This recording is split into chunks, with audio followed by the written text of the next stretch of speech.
Good morning students. आज हम लोग एक्सरसाइज 6.1 के क्वेश्चन नंबर 16 से स्टार्ट करेंगे। क्वेश्चन नंबर 16 है, सिद्ध कीजिए कि बिंदु ए, बी और सी एक समद्विबाहु समकोण त्रिभुज के शीर्ष बिंदु हैं। क्या सिद्ध करना है कि ये समद्विबाहु समकोण त्रिभुज मतलब ऐसा समकोण त्रिभुज जिसकी दो भुजाएं बराबर हों। तो हम लोग देखिए ए, बी और सी शीर्ष दिया गया है और अगर ये समद्विबाहु समकोण त्रिभुज के शीर्ष बिंदु हैं तो इसका मतलब कि हमको दो भुजाएं बराबर मिलनी चाहिए और ये पाइथागोरस प्रमेय को संतुष्ट करना चाहिए, क्योंकि समकोण त्रिभुज में ही पाइथागोरस प्रमेय लगता है। तो समकोण त्रिभुज ये तभी होगा जब पाइथागोरस प्रमेय को संतुष्ट करेगा और समद्विबाहु मतलब दो भुजाएं बराबर मिलनी चाहिए। तो देखिए सबसे पहले क्या करेंगे, सबसे पहले हम लोग ए, बी और सी जो दिया है एक बार ए बी निकालेंगे, फिर बी सी निकालेंगे और फिर एक बार ए सी निकालेंगे। तो कौन से फॉर्मूले से? दूरी वाले फॉर्मूले से, ए बी बी सी और ए सी बराबर हो गया √212 मात्रक। तो देखिए जब ए बी और बी सी निकाला गया था तो दोनों का मान था √106 मात्रक, मतलब ए बी और बी सी बराबर आया, यानी दो भुजाएं बराबर मिल गई। इसका मतलब जो त्रिभुज ए बी सी है वो समद्विबाहु त्रिभुज है। ये तो क्लियर हो गया। अब हमको एक चीज़ और दिखाना है कि ये समकोण त्रिभुज भी है। तो समकोण त्रिभुज कब होगा? जब पाइथागोरस प्रमेय को ये सेटिस्फाई करेगा। तो देखिए जो ये दो भुजाएं हैं उनके वर्गों का योग निकालेंगे तो ये कितना आएगा? 212 और 212 आएगा। और ए सी स्क्वायर निकालेंगे तो वो भी कितना आया? 212। मतलब दो भुजाओं के वर्गों का योग बराबर आ गया ये तीसरी भुजा का वर्ग। तो ये कैसा त्रिभुज हो जाएगा? समकोण त्रिभुज। और ऊपर समद्विबाहु भी हम लोग प्रूव कर चुके हैं। तो जो दिया गया है शीर्षों के निर्देशांक वो किस प्रकार के त्रिभुज के निर्देशांक होंगे? समद्विबाहु समकोण त्रिभुज के निर्देशांक होंगे। तो ये त्रिभुज कैसा बनेगा? ये त्रिभुज बनेगा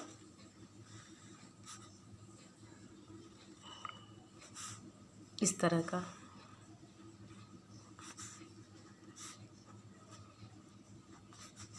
जिसमें कोण भी 90 अंश होगा, क्योंकि हम लोग को मिल गया है ए सी स्क्वायर बराबर A B square plus B C square. ये मिल गया है हम लोगों को। और हम लोग जानते हैं कि जो कर्ण होता है वो सबसे बड़ी भुजा होती है। तो हम लोग को मिला था जो ए बी बराबर बी सी, यानी दोनों भुजाएं जो बराबर मिली थी उसमें से एक क्या होगा? एक हो जाएगा आधार और दूसरा हो जाएगा लंब। और जो ये ए सी है वो क्या हो जाएगा? कर्ण। तो अब हम लोग वही पाइथागोरस प्रमेय लगा करके हम लोग ये दिखा चुके हैं कि पाइथागोरस प्रमेय सिद्ध हो जा रहा है। इसका मतलब जो त्रिभुज है वो कैसा है? समकोण त्रिभुज है। और समद्विबाहु हम लोग ऊपर ही प्रूव कर चुके थे। तो ये क्वेश्चन कंप्लीट हो गया। अब क्वेश्चन नंबर 17। क्वेश्चन नंबर 17 है, यदि बिंदु ए, बी और सी एक समकोण त्रिभुज जिसका कोण बी 90 डिग्री के बराबर है के शीर्ष हैं तो टी का मान क्या होगा? मतलब ये त्रिभुज कैसा बनेगा? ये त्रिभुज बिल्कुल जैसे अभी पिछले क्वेश्चन में बताया गया है बिल्कुल ऐसा बनेगा, क्योंकि इसमें दिया है कोण बी बराबर 90 अंश, ठीक है। और शीर्ष क्या क्या दिया है? ए का निर्देशांक है 5,2, बी का निर्देशांक है -2, -2 और सी का निर्देशांक है -2, टी। तो ये समकोण त्रिभुज के शीर्ष हैं, ये दे दिया गया है और हम लोग को टी का मान निकालना है। तो अगर ये समकोण त्रिभुज के शीर्ष हैं तो पाइथागोरस प्रमेय संतुष्ट करना चाहिए। मतलब हम लोग के पास कंडीशन है ए सी स्क्वायर बराबर A B square plus B C square. यही लगाएंगे कंडीशन हम लोग और उससे हम लोग टी का मान निकालेंगे। तो देखिए 17वें में ये हो गया समकोण त्रिभुज और इसमें हम लोग पाइथागोरस प्रमेय लगाएंगे। तो पाइथागोरस प्रमेय का फॉर्मूला पाइथागोरस प्रमेय हम लोग जानते हैं क्या होता है? ए सी स्क्वायर बराबर A B square plus B C square. तो अब हम लोग यहाँ पे वैल्यू पुट कर देंगे, दूरी वाले फॉर्मूले से दूरी निकाल करके और उसका वर्ग कर देंगे। तो अब देखिए यहाँ पे जब वर्ग किया गया है कर्णी का वर्ग, तो कर्णी हट जाएगा सब में से। तो यहाँ जो बचा उसको हम लोग जब आगे सॉल्व करेंगे तो आगे सॉल्व करने पे टी का मान आ रहा है -2। क्वेश्चन नंबर 18, दिखाइए कि बिंदु -3, -3, 3, और -3√3, 3√3 एक समबाहु त्रिभुज के शीर्ष बिंदु है। समबाहु त्रिभुज मतलब जिसकी तीनों भुजाएं बराबर हैं। तो इसको ए और इसको बी और इसको सी मान लें, तो मतलब अगर हमको ए बी बराबर बी सी बराबर ए सी मिल जाए, मतलब तीनों भुजाएं बराबर मिल जाए, तो हम लोग क्या करेंगे कि ये कैसा त्रिभुज है, समबाहु त्रिभुज है।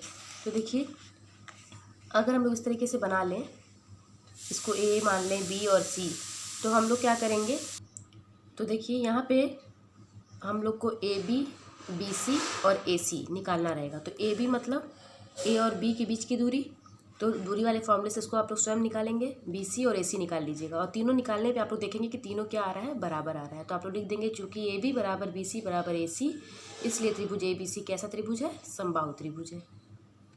19वां क्वेश्चन है, दिखाइए कि निम्नलिखित बिंदु एक वर्ग के शीर्ष बिंदु हैं। ए बी सी और डी दिया है और प्रूव करना है कि ये एक वर्ग है।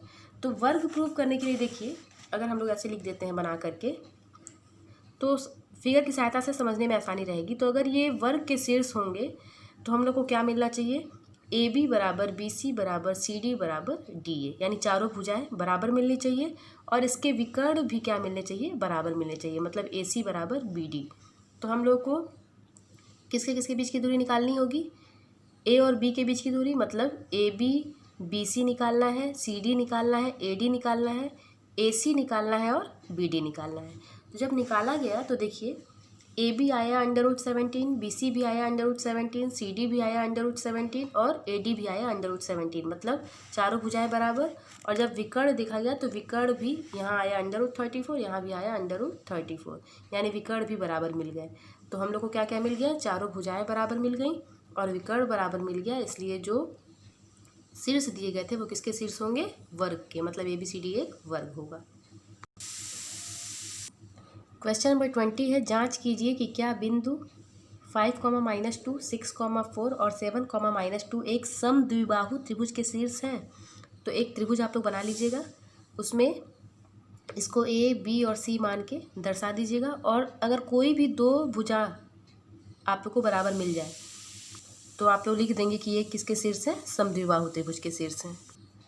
क्वेश्चन नंबर 21 है, किसी कक्षा में 4 मित्र बिंदुओं ए बी सी और डी पर बैठे हुए हैं, जैसा कि चित्र में दर्शाया गया है। यहाँ देखिए आगे चित्र भी दिया गया है, तो चित्र हम लोग बाद में देखेंगे, पहले क्वेश्चन पढ़ लेते हैं। चंपा और चमेली कक्षा के अंदर आती हैं और कुछ मिनट तक देखने के बाद चंपा चमेली से पूछती है, क्या तुम नहीं सोचती हो कि ए बी सी डी एक वर्ग है? चमेली इससे सहमत नहीं है। दूरी सूत्र का प्रयोग करके बताइए कि इनमें कौन सही है। तो देखिए जो इसमें ए बी सी और डी बिंदु है, ये हम लोग को ये बताना है कि ये वर्ग के शीर्ष हैं या नहीं है। तो इसके लिए पहले तो इनके निर्देशांक पता होने चाहिए हमको, तभी तो दूरी का फॉर्मूला लगाएंगे। तो देखिए ए का निर्देशांक कितना हो जाएगा, 3, 4, यहाँ 3 एक्स अक्ष पे और वाई वाला 4, यानी 3, 4 हो जाएगा। बी का निर्देशांक कितना हो जाएगा, 6, 7। सी का निर्देशांक कितना हो जाएगा, 9, 4 और डी का निर्देशांक हो जाएगा 6, 1। तो निर्देशांक पता चल गया। तो जब निर्देशांक पता चल गया तो अब हम लोग क्या करेंगे, A B B C C D D A और ए सी बी डी निकालेंगे। अगर चारों भुजाएं बराबर और विकर्ण बराबर मिल गए तो हम लोग कहेंगे कि ये एक वर्ग के शीर्ष हैं, और अगर नहीं मिले तो ये वर्ग के शीर्ष नहीं होंगे। तो समझा दिया गया है आप लोग को, आप लोग इसको स्वयं हल कर लेंगे। क्वेश्चन नंबर 22 देखिए क्या कहा जा रहा है। क्वेश्चन नंबर 22 में है, निम्नलिखित बिंदुओं द्वारा बनने वाले चतुर्भुज का प्रकार यदि कोई है तो बताइए तथा अपने उत्तर के लिए कारण दें। मतलब पहला दूसरा तीसरा जो पार्ट दिया गया है उसमें 4 बिंदु दिए गए हैं, तो कहा जा रहा है कि बताइए जो 4 बिंदु है वो किस प्रकार के चतुर्भुज बना रहे हैं, या चतुर्भुज बना रहे हैं या नहीं बना रहे हैं। तो हम लोग बिंदुओं को ए बी सी और डी मान लेंगे, और जब दूरी निकाला गया पहले वाले पार्ट के लिए तो हम लोग को क्या मिला, हम लोग को मिल गया चारों भुजाएं बराबर मिल गई और विकर्ण भी बराबर मिल गया। मतलब ये किस प्रकार का चतुर्भुज है, मतलब क्या बना रहा था, ये बना रहा था वर्ग। फिर सेकंड पार्ट में भी वही काम किया गया, A B B C C D D A C B D ये दूरियां निकाली गई, और इसके बाद ये देखा गया कि ए सी प्लस बी सी, यानी ए सी और बी सी को जब जोड़ा गया तो वो किसके बराबर मिला, ए बी के बराबर। तो जब इस तरह का होता है कि 3 बिंदु ए बी सी हो और इस तरह का कंडीशन मिले ए सी प्लस बी सी बराबर ए बी, तो इसका मतलब ये ए बी और सी कैसे हैं, संरेख है। मतलब जो बिंदु सी है वो भुजा ए बी पर स्थित होगा। देखिए हम लोग को क्या मिला था, ए सी प्लस बी सी बराबर ए बी। तो देखिए इसका मतलब ये जो सी है वो ए बी पर ही स्थित है क्योंकि ये संरेख की कंडीशन दे रहा है। तो अब चतुर्भुज बनाने के लिए देखिए एक पॉइंट केवल बच गया डी। तो चतुर्भुज कैसे बनेगा, चतुर्भुज बन ही नहीं सकता। तो हम लोग क्या लिख देंगे कि चतुर्भुज ए बी सी डी संभव नहीं है। थर्ड पार्ट में भी A B B C C D D A C और बी डी निकालेंगे। तो ये हम लिख दिए हैं, निकालने पे इतना आना चाहिए। आप लोग डायरेक्ट नहीं लिखेंगे, आप लोग दूरी वाला फॉर्मूला लगा करके उसको सॉल्व करके तब लिखेंगे। तो ऊपर जो निकाला गया उससे क्या स्पष्ट हो रहा है कि ए बी बराबर सी डी और ए डी बराबर बी सी, मतलब सम्मुख भुजाएं बराबर हैं लेकिन विकर्ण बराबर नहीं है। तो कैसा चतुर्भुज हो जाएगा ये, समांतर चतुर्भुज। क्वेश्चन नंबर 23 है, दिखाइए कि बिंदु ए बी सी और डी एक सम चतुर्भुज के शीर्ष बिंदु हैं। सम चतुर्भुज दिखाने के लिए क्या दिखाना पड़ेगा, चारों भुजाएं बराबर लेकिन विकर्ण बराबर नहीं होने चाहिए। तो आप लोग A B B C C D D A निकालिएगा, वो बराबर होना चाहिए और ए सी और बी डी बराबर नहीं होना चाहिए। तो आप उसे तो लिख देंगे आप लोग कि ये जो है वो सम चतुर्भुज है। लेकिन आगे क्या दिया है, इसका क्षेत्रफल भी ज्ञात कीजिए। तो देखिए जो सिद्ध करने वाला काम है, सम चतुर्भुज सिद्ध करने वाला काम, जिसके लिए इसकी ज़रूरत पड़ेगी। तो ये आप लोग दूरी वाले फॉर्मूले का यूज करके निकाल करके आप लोग ये सिद्ध कर देंगे। और आगे जब क्षेत्रफल की बात की जा रही है तो सम चतुर्भुज का क्षेत्रफल बराबर होता है हाफ इंटू विकर्णों का गुणनफल। तो विकर्ण क्या होंगे, ए सी गुणे बी डी। तो जब आप लोग इसको निकालेंगे तो इससे आप लोग को ए सी का मान और बी डी का मान मिल जाएगा।